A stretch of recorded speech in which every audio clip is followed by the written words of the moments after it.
Hello guys. सो देखो, ऐसा है कि मैंने एग्ज़ाम्स दिए हैं। जैसे कि यूपीएससी नेट का मैंने एग्ज़ाम दिया है, उसमें मुझे केजीएमयू अलॉट हो चुका है एंड मैंने वहाँ एडमिशन फाइनली ले लिया है। एंड मैंने एम्स बीएससी नर्सिंग का भी एग्ज़ाम दिया था। सो उसमें मेरी 1499 रैंक है and I am quite happy कि उसमें भी सिलेक्शन हो रहा है।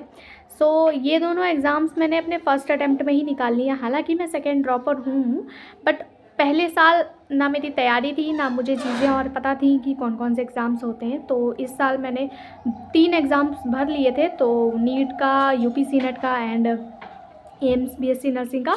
तो उसमें मेरा सिलेक्शन 2 में हो रहा है और एम्स बीएससी नर्सिंग का रिज़ल्ट भी आ चुका है। तो उसकी काउंसलिंग अभी स्टार्ट नहीं हुई है, उसका शेड्यूल वगैरह आना अभी बाकी है कि किस तरीके से आएगा। सो मैं प्रेफर कर रही हूँ अपने आप को एज अ एम्स की स्टूडेंट, क्योंकि देखो ऐसा है ना, सबसे पहली बात तो एम्स की बहुत सारे मतलब बेनिफिट्स हैं। सबसे पहला बेनिफिट है कि एम्स की फ़ीस, आप एम्स की फ़ीस देंगे तो इंडिया में कोई ऐसा कॉलेज नहीं होगा जहाँ 4 साल की फ़ीस इतनी कम हो। दूसरा, उसका ब्रांड वैल्यू, आप ब्रांड वैल्यू उसके देखिए कितनी ज़्यादा है। तीसरा, क्लिनिकल एक्सपोजर बहुत ज़्यादा है। एम्स बीएससी नर्सिंग, देखो नर्सिंग या मेडिकल फील्ड में जब तक आपको हैंड इन प्रैक्टिस नहीं होगी या मेडिकल क्लिनिकल एक्सपोजर नहीं होगा, तब तक आपकी जो डिग्री है वो वेस्ट है। तो एम्स बीएससी नर्सिंग का एक ये चीज़ भी बेटर है। हालांकि केजीएमयू और एम्स में देखा जाए तो केजीएमयू का भी जो क्लिनिकल एक्सपोजर है वो बेस्ट है, बट एम्स का भी उतना ही अच्छा है। एंड एम्स का जो टैग है ऑब्वियसली वो तो सबसे बड़ा चीज़ मायने रखती है। एंड एम्स के बाद आपकी जॉब सिक्योरिटी भी ठीक है, क्योंकि एम्स के बाद आपको नॉर्सेट के लिए एक अच्छा गाइडेंस मिल जाता है, तो आप इजीली नॉर्सेट का एग्ज़ाम क्रैक कर सकते हैं। तो उस तरीके से चीज़ें करेंगी। अब रही बात कि मैंने अपने पहले अटैम्प्ट में ही किस तरीके से क्रैक कर लिया ये एग्ज़ाम, तो एक लड़की ने मुझसे पूछा कि मैंने नर्सिंग टू नॉर्सेट का बैच, देखो मैंने पर्सनली कोई बैच नहीं लिया था इसके लिए, मैं नीट की ही तैयारी कर रही थी और उसके अलावा मैंने सिर्फ एक टेस्ट सीरीज़ ली थी और टॉपर टेस्ट सीरीज़ ली थी जो कि नर्सिंग टू नॉर्सेट वाली थी। और उसमें जो भी full test and part test थे, सारे टेस्ट थे उसमें, तो मैंने सिर्फ टेस्ट दिए थे और बाकी मैंने पर्टिकुलरली कोई बैच उसके लिए नहीं ज्वाइन किया था। जो जीके वगैरह के लिए, जीके वगैरह मैंने सिर्फ और सिर्फ यूट्यूब से ही पढ़ ली थी थोड़ी बहुत, और यूपीसी नेट में भी जो नर्सिंग एप्टीट्यूड और इंग्लिश आती है वो भी मैंने यूट्यूब से ही पढ़ी थी। मैंने कोई उसके लिए भी पर्टिकुलर बैच नहीं लिया था। सो ऐसा है कि देखो, वो मुझसे पूछ रही थी लड़की कि नर्सिंग टू नॉर्सेट कैसा है, और मुझे लोग कह रहे हैं कि पीडब्ल्यू का बैच लेना चाहिए क्योंकि नीट के लेवल का पेपर आता है। तो देखो, पेपर तो टफ आता है, मतलब इन द सेंस टफ़ कह सकते हैं आप। जो बच्चे नर्सिंग की ही तैयारी कर रहे हैं सिर्फ उनके लिए उनको टफ़ लगेगा, लेकिन जो शायद नीट के बच्चे आते हैं उन्हें थोड़ा मॉडरेटली ईजी लगता है। सो लेकिन अब ये सोचो कि हम नीट का बैच ले लें और हम नीट का एग्ज़ाम नहीं देंगे, हम देंगे नर्सिंग का एग्ज़ाम लेकिन नीट का बैच ले लेते हैं।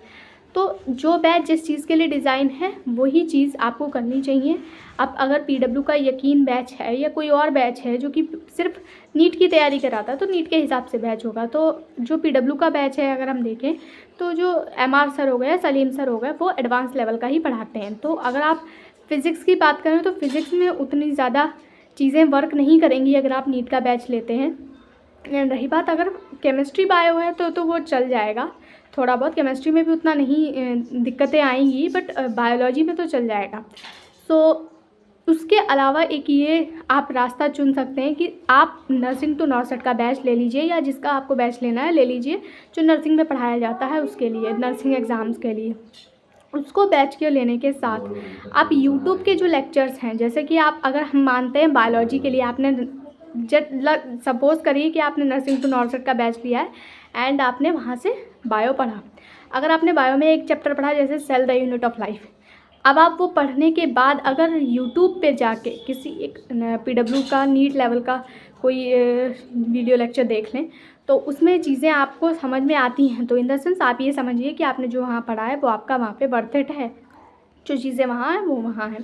तो उस केस में आप ये चीज़ें समझ सकते हैं। इसके अलावा आप केमिस्ट्री में बात करें तो केमिस्ट्री में देखो तीनों सब्जेक्ट्स का अलग अलग है, जैसे चाहे वो ऑर्गेनिक हो, इनऑर्गेनिक हो और फिजिकल हो। ऑर्गेनिक में रिएक्शंस का मेजर रोल होता है कि रिएक्शंस हैं, ये हैं।